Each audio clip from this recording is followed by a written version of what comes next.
د کلات ښاروال انجینر زیور حیاتي وایي چې سږ کال عواید د تیر کال په پرتله 2 برابره لوړ کړي. زیور وایي چې تیر کال عواید 14 میلیونه وو، خو سږ کال تر دې مهاله 29 میلیونه افغانۍ راټولې کړي او تمه لري د کال تر وروستیو په دې عوایدو کې نور هم زیاتوالی راسي. ښاروال وایي چې د مالیاتو د راټولولو وروسته د خلکو په خوښه پروژې پلي کوي چې تر دا مهاله 11 بېلابېلې پروژې پلي کړي چې ځینې یې بشپړې کړي او نور یې د بشپړېدو په حال کې دي. نوموړی زیاتوي غواړي چې پر عایداتي سرچینو کار وکړي او خپل عواید نور هم لوړ کړي. موږ تقریبا د تیر کال په پرتله باندې مو خپل عواید 3% لوړ کړي.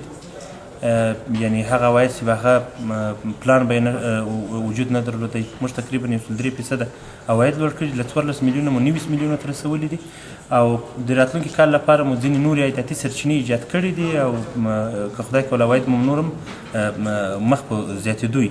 بل لوري د کلا ښار اوسیدونکي د ښاروالۍ له فعالیتونو څخه خوښي ښیي او زیاتوي چې سږ کال ښاروالۍ سره همکاري کړې او خپل مالیات پر وخت تحویل کړي. دوی زیاتوي چې ښاروالۍ د ولسونو څخه عواید راټولوي چې له مخې باید کارونه هم زیات سي. دوی هم دا ډول د کلا ښاریانو څخه غوښتنه کوي چې د پاک چاپیریال په ساتلو او ښاري فرهنګ په وده ورکولو کې دي د ښاروالۍ سره همکاري وکړي.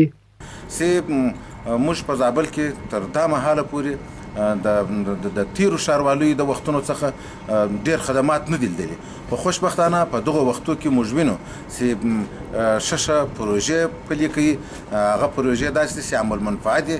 ښاري فرهنګ مو وده نه ده کړې.